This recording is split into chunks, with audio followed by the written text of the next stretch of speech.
we have this Trump conviction, 34 counts. He has said it's rigged, it's been a kangaroo court. Biden has said it's an example of how no one is above the law.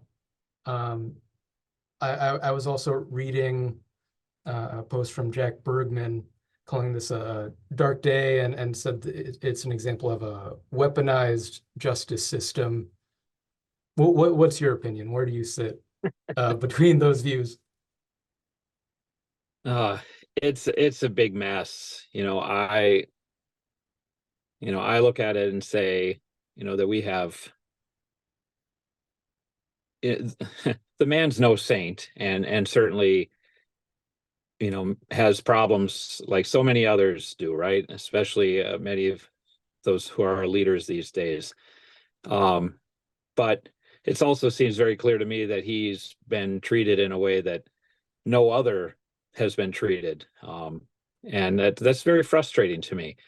I don't like the language he uses, talking about being rigged and kangaroo courts and things like that. But I also don't like the fact that whether it's Hillary or Joe or Hunter or any of these other people, and Hillary and Joe in particular, who also mishandled classified documents. Or you can look at Mr. Edwards from a few years back, who paid off a mistress using campaign dollars themselves. They didn't get this treatment. So it does at the same time seem very much like a political prosecution, politically motivated prosecution. So I'm very troubled by all the developments here that are going on, and frustrated to see this continue to play out, just as much as I was frustrated when Trump and others were chanting "lock her up," and I thought that was foolish as well. So there's just a lot of foolishness and a lot of unwillingness to look at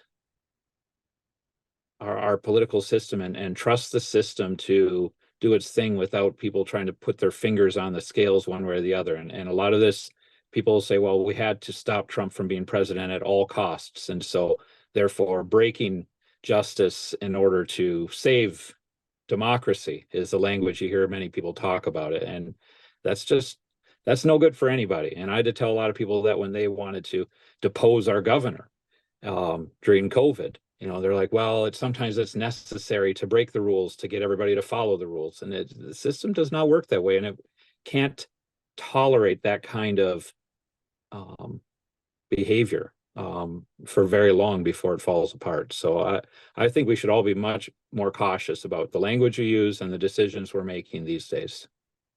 And I think I want to talk a little bit more about how maybe you think people in the UP should process this in terms of, right, like we do have a former president saying this was rigged, and you yourself saying it appears to you politically motivated. How can people still have trust in, I guess, the judicial process? And how could something with political aims get through what you would hope to be, checks on that kind of thing, a prosecutor, a judge, a jury pool? What are your thoughts on that? Well, I think that we have to continue to maintain confidence in the systems we have, and look at these as outliers and not as the norm, and pursue fixes in the system by utilizing the processes that we have. And that's elections, that's getting our better people elected who will fight for better, stronger laws, who do reforms. We need, whether they're judicial reforms, whether they're government reforms, oversight, all of these things. We need a serious campaign that looks at how the systems we have worked for a while and then they age and they need serious tweaking from time to time. And that's the way all government laws are. And but we have to be able to set aside our own political motivations for victory for our side, to be able to make fair election laws and fair judicial laws. And what I'm experiencing as a lawmaker right now is that both sides are always so willing to try to leverage their own advantage during whatever momentary power they have, rather than try to actually pursue reforms.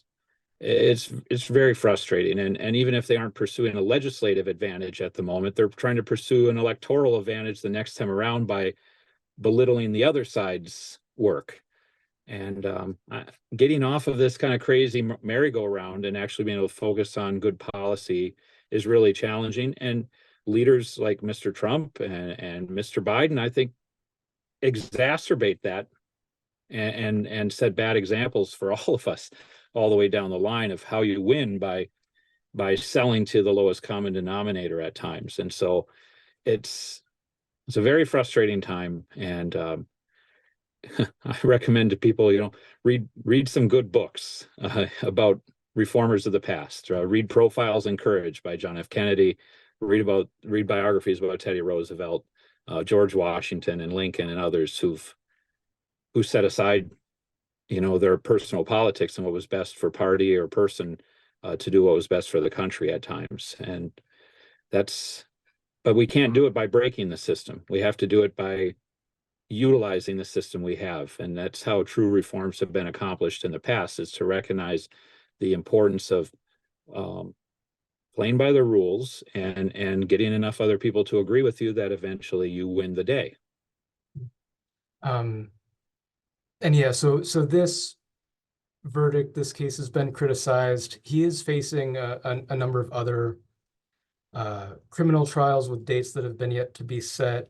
Two of them have to deal with, in some form, election interference, election denial. You have, been strongly outspoken in the past against those kinds of ideas. I actually spoke to Mr. Colbeck recently and heard a little bit about all that. What do you think about those trials that have yet to happen? If this is maybe they're a political they're, prosecution, what do you think of those other charges? Well, I continue to feel like, to a large extent, they are fool's errands. They aren't helpful. They're politically motivated. Just listen to the rhetoric that surrounds them about how we have to do this to save democracy. And so somehow we save democracy by stopping democracy from happening, is ultimately, just like all those who are trying to keep Trump off of the ballot by utilizing the 14th Amendment's provisions in that regard. And it's just really twisted when you start to think about it. It's like, a majority of people will vote for this guy, so we have to stop them in order to save the opportunity for the majority of people to vote for somebody. These are backwards ways of thinking. And whether it's in either party is guilty of doing these things at any time. And so it's frustrating to me. And it's, I can't say that I'm enchanted with where we're headed and where our leadership is taking us, but I also recognize that ultimately Trump didn't prosecute Hillary Clinton and, didn't stop her from running. And now we've got this situation where he's been trying to stop from being able to even run and to let those who support him from voicing their support. A lot of these charges, you look at this trial, you watch this trial, and you see the main witness is, admits to stealing and to lying. It's just really odd stuff that's going on. And as I wrote in my report, in 2016, they started accusing Trump right away of stealing the election and using Russia. And Nancy Pelosi just was in Oxford saying he did steal it. And yet people who believe it was stolen in 2020 are castigated and tossed aside. And I don't think either of them was stolen. And both parties are letting themselves play to, these foolish ends that just to obtain victory. And it's very bad. And we need to be able to speak against that. And I wish we had leaders who weren't playing those games. And I want to go back to something you had said there, um, kind of implying that orders to pursue these charges against Trump have come from the top and from Biden. But of course, we both know it's prosecutors that bring those specific charges and pursue those ends. And when we think about Trump's language, he at rallies would say lock her up in reference to Yeah. Hillary's emails. But I don't think we've heard quite as decisive language from Biden on that. I from what I've Not from him personally. No. yeah. No, I mean, this has always been one of Trump's stumbling points, right? Is that he says inartfully what the others say very clandestinely and very carefully. They say it with that ability to deny that they ever actually said it. He doesn't bother. He goes ahead and says it. And, then he gets accused of whatever is the popular mantra of the day of whether he's racist or believes in suppression or something else, because he speaks much less carefully and politically astutely than others do. Yeah. I guess another thing that's on my mind about this is because it's kind of a gray area, maybe, and I'm curious, yeah, maybe you deny that completely. Not deny, but disagree, rather, right? Okay. Because yeah, we're all allowed to disagree. What in particular? It about maybe viewing it as a gray area or spectrum of political prosecution versus judicial process. And I'm just trying to maybe get a more, maybe not succinct is the right word to use, but thought about how we should process this, right? Like if it is a political prosecution, it's very, upsetting to a lot of people. Right. Good reason, to.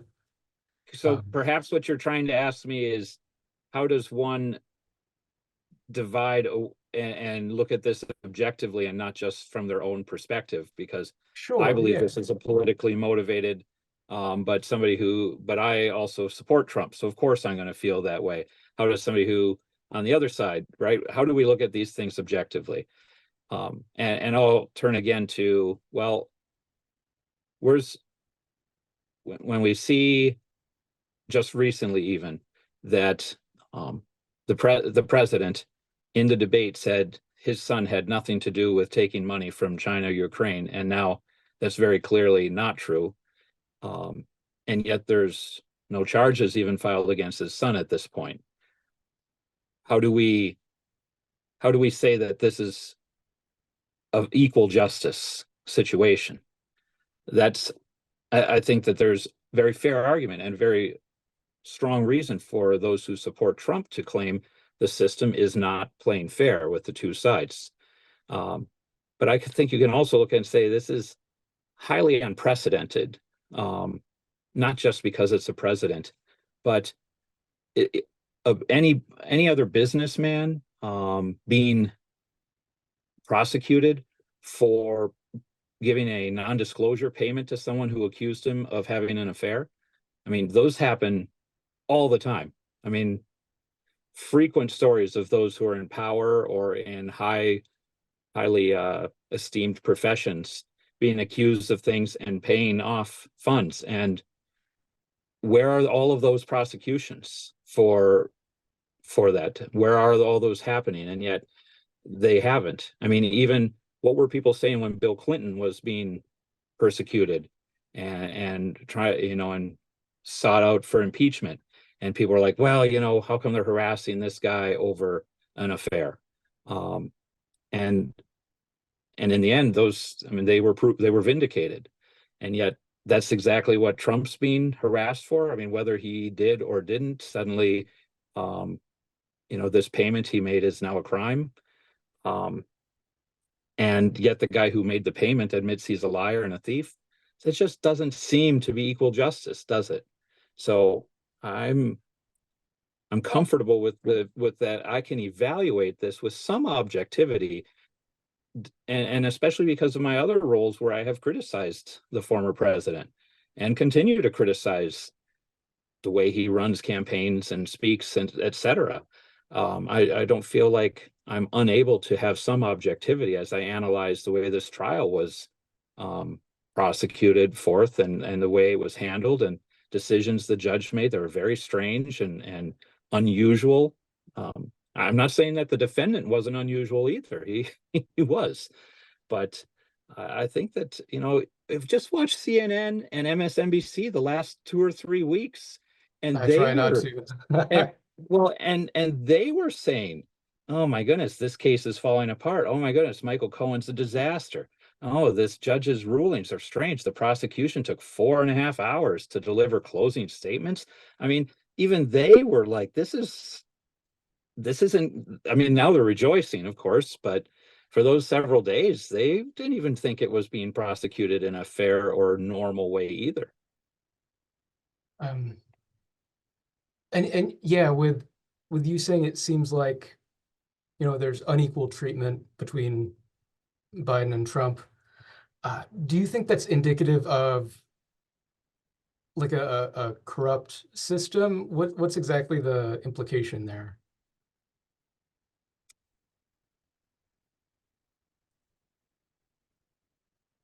I don't know if I suppose some might define it as corrupt. I would lay it back more on a failure to fully comprehend roles, and to trust the democratic process. And it's back to that feeling that some have expressed on either side, that we need to break some rules in order to get everybody back on into the rules, or to protect democracy. We have to break democracy's rules.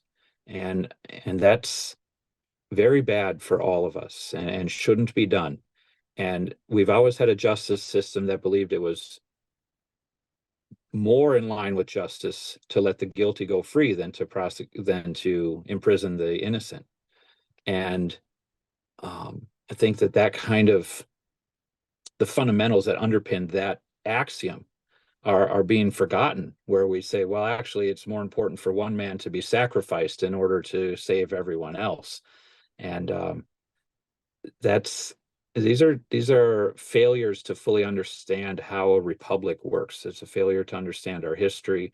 And I think that in times not that far back, we understood that much better when Ford pardoned Nixon. There was just even when they decided we're not going to prosecute Hillary, as much as that bothered me, on a personal level, it's like, how healthy would it have been if we had? Would that have done the right thing? Would that have made the country stronger and better? I don't want people to get away with things like that. And eventually you do cross lines, and she walked pretty close to it. But if we get into a situation where just who's ever in power prosecutes whoever stood in their way, whoever made them angry, whoever upset them, we're in for a very rough future, I believe. And especially when they're finding and nitpicking, and the prosecutorial discretion. Read about that, study it, and see how much power they have, and how they're warned as they're being trained not to go seeking out those who are simply obnoxious to them, or who are disturbing them, or politically unpopular, and using that as a ability to use that discretion at that time. Is the trained ones are trained not to do that.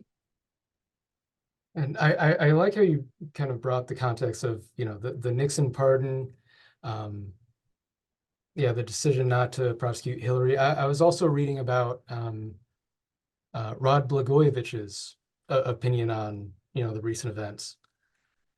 I haven't seen that.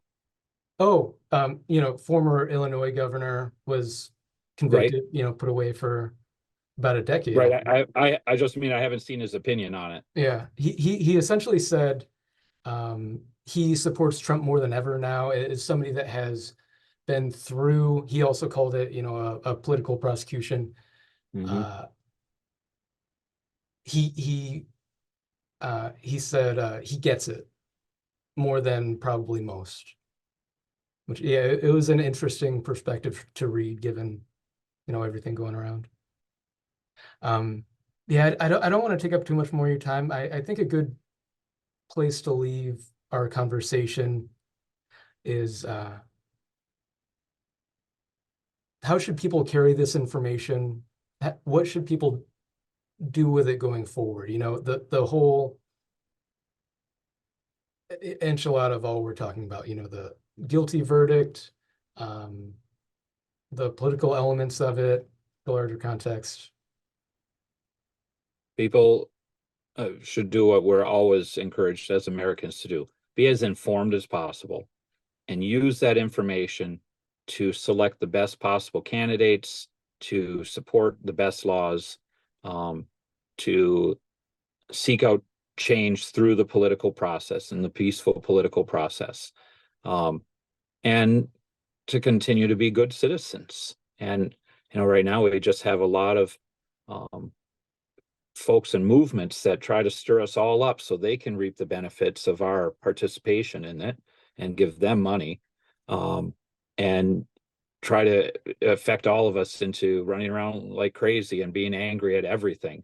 And that's, I think, pretty ineffective most of the time, right? It's understanding what we can change, what we have the power to do. And I believe that fundamentally, the way to help save the country is for me myself to be better friend and neighbor, and better at the job I do, whatever that job happens to be, whatever hat I'm wearing.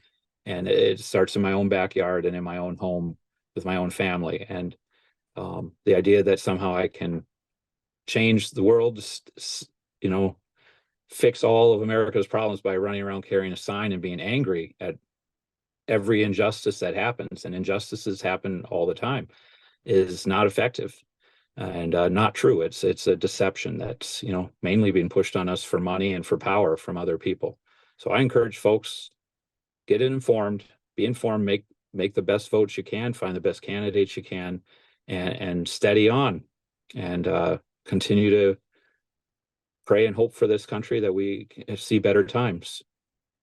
And anything else you want to add? Anything else on your mind right now? Nope. Gotcha. I absolutely appreciate your time. Thanks for, you know, taking it out of your day. Yeah. I'll talk to If you you next time.